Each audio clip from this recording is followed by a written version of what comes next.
Toronto, 40 inmates lined up for the Daily Mail call at the Fort Dix Federal Correctional Institution, a complex of low-slung brick buildings in the middle of New Jersey.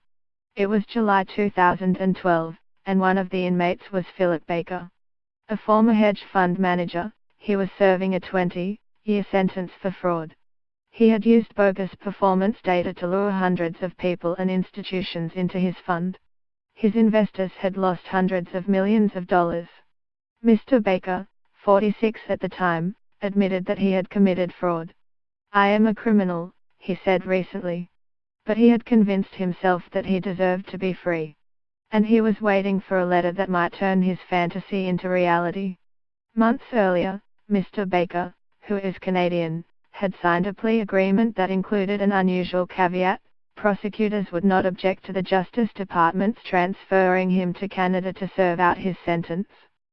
Such transfers were rare. But Mr. Baker knew that if he could persuade the Justice Department to give him one, Canada would probably parole him after he had served only a fraction of his prison term. Mr. Baker, a Baptist, prayed for God's guidance. "Only He could set my direction straight," he said during one in a series of interviews about his life and crimes. In the prison's television room, a guard dispensing the mail called out inmates' names and numbers. Philip Baker, 22856-424. Mr. Baker stepped forward. The guard handed him a thin envelope with a Justice Department return address. Assuming it was more paperwork, he tore it open, and could not believe what he saw. He started to tremble. He felt people staring at him. "I felt like throwing up," he said. After the financial crisis last decade, the federal government was expected to aggressively pursue criminal cases against top financiers, the fund managers, bankers, mortgage lenders and Wall Street executives who helped cause the global economy to crater. But prosecutions have been rare. The exceptions have been obscure or relatively junior industry players against whom it was easy to build cases but who did not bear primary responsibility for the crisis.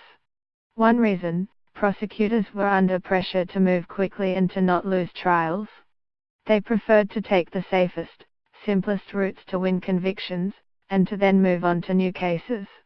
That is what happened with Mr. Baker, who became a top target. The government labeled him a fugitive, made him the subject of an international manhunt and, eventually, extradited him from Germany, where he had been living with his wife. Mr. Baker was not a big fish. His hedge fund had under $1 billion in assets. And even when he was apprehended, a desire to resolve the case swiftly led a powerful United States attorney to insert the transfer to Canada clause into an otherwise airtight plea agreement. His experience highlights one of the primary critiques of the Obama administration's efforts to clean up Wall Street: bankers nearly destroyed the global economy, but few went to jail. This account of Mr. Baker's long-shot effort to escape to Canada, which has not previously been reported, is based on interviews with him and his family, and with his lawyers, former colleagues and current and former government officials, as well as on thousands of pages of legal documents, internal emails and other records from Mr. Baker's defunct hedge fund.